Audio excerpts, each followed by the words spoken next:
Рахмат. Кийинки сөз Токтошев Эмиль Токтокуновичте. Рахмат. Урматтуу Максат Кубатович. Отчетуңузда сиз мамлекеттин пайдасына өндүрүлгөн 2024 жылы 22 миллиард 300 миллиондой сомду айттыңыз.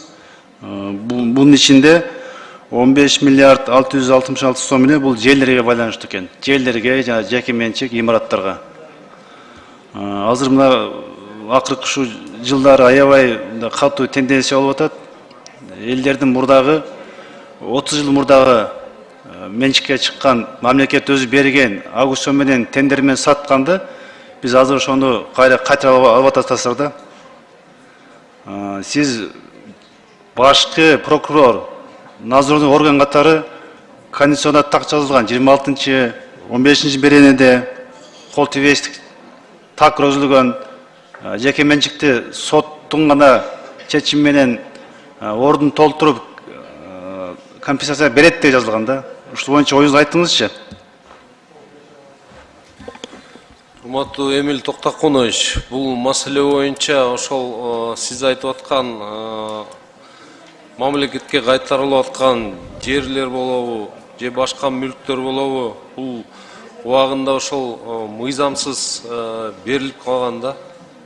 Мыйзам бузуу менен берилген, анан колдон колго өтө берген, кээ бир учурларда, даже көпчүлүк учурларда ошол мыйзамсыз салынган билип туруп сатып алган жарандарыбыз да бар да. Анан сөзсүз түрдө баягы добросовестный покупатель деп айтып атпайсызбы? Бул жерлерде эми алардын кызыкчылыгы да эске алыныш керек мыйзам чегинде. Сиз айтып аткан жана Конституцияда көрсөтүлгөн нормалар так жана туура сакталыш керек да. Менчик кол тийгиз деп атат. Анан ошол эле убакытта мыйзамсыз кылмыш жолу менен алымга алынган мүлк болобу, жер болобу, аларга да мыйзам чегинде баа берилиш керек да. Сиз ушуга өзүңүз гарант болсоңуз, мына тарыхта да, мына элге да жакшы сөз менен калат элеңиз да. Себеби бул инвестиционный климатка аябай чоң таасир берет. Биз сиздер кабинеттен кылыш жасай бересиздер, бирок эл коомчулук бар да. Инвестор биринчи мыйзам карайт, экинчи коомчулук карайт. Элдин ой дүйнү кандай экен, азыр соцсайт деген бүт жазылат. Ошон үчүн мен түшүнөм, жана ал бала бакча, социал объекттерди түшүнөм. Бирок завод, фабрикаларды мамлекет өзү саткан да. Өз алла деп саткан. Эми 30 жылдан кийин кара аны саткан киши көбү а дүйнөгө өтүп кеткен, о дүйнөгө. Эми 3-4-чү мына добросовестный покупательдерди чырылдап алып атасыздар. Ушуну мыйзам менен, сот менен так карагыла. Бунун арты жакшы менен бүтпөйт. Азыр күпүлдөп иш кыла бересиздер, бирок кийин анан немеси тет делегес. Биз айтып коюш керек, ачык айтып коюш керек.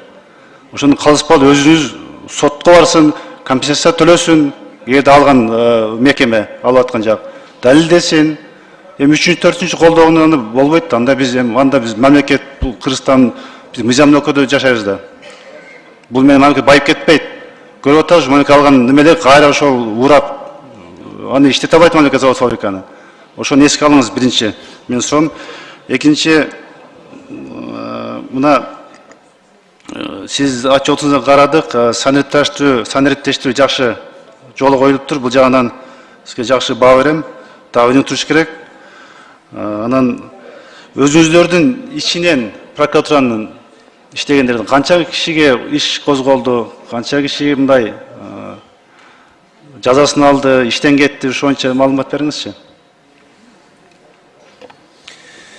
Эмиль Токтокунович, өзүбүздүн прокуратура кызматкерлеринин арасында 2024 жылы отчеттук мезгилде 381 адам тартиптик жоопкерчиликке тартылды. Андан сырткары 15 кызматкерибиз кызматтык милдеттерин талаптагыдай аткарбагандыгы үчүн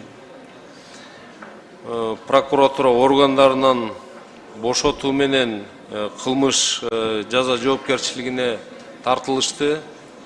Тилекке каршы мындай окуялар бизде орун алып атат. Бүгүн ошол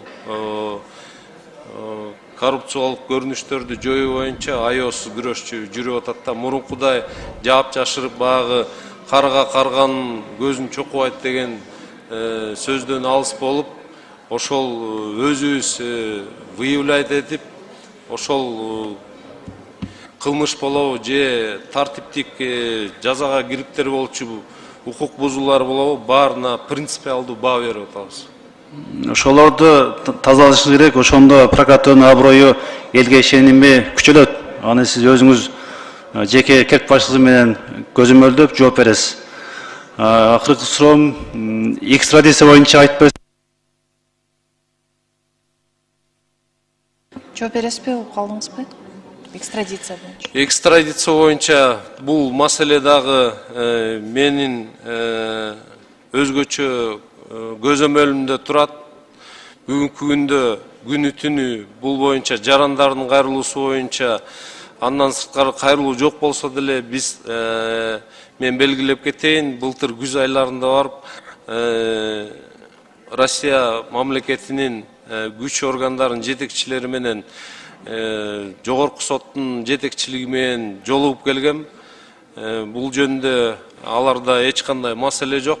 Бул жерде жарандардын кайрылуусунун көп басымдуу бөлүгү ошол соттолгон жарандарыбызды алып келүү процессин создуктурулганы. Бунун баары биз тараптан дагы, башка чет өлкө мамлекети тарабынан дагы соттун чечими менен гана жүрөт да.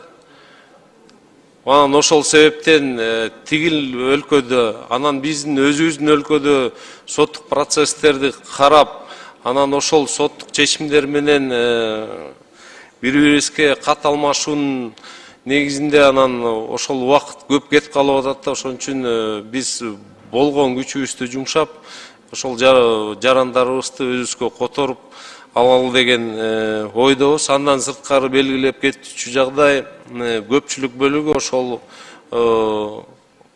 Россиядагы жазасын өтөп жаткан адамдардан 700-төн ашыгы бияка мекенине келүүдөн баш тарткандар дагы бар да.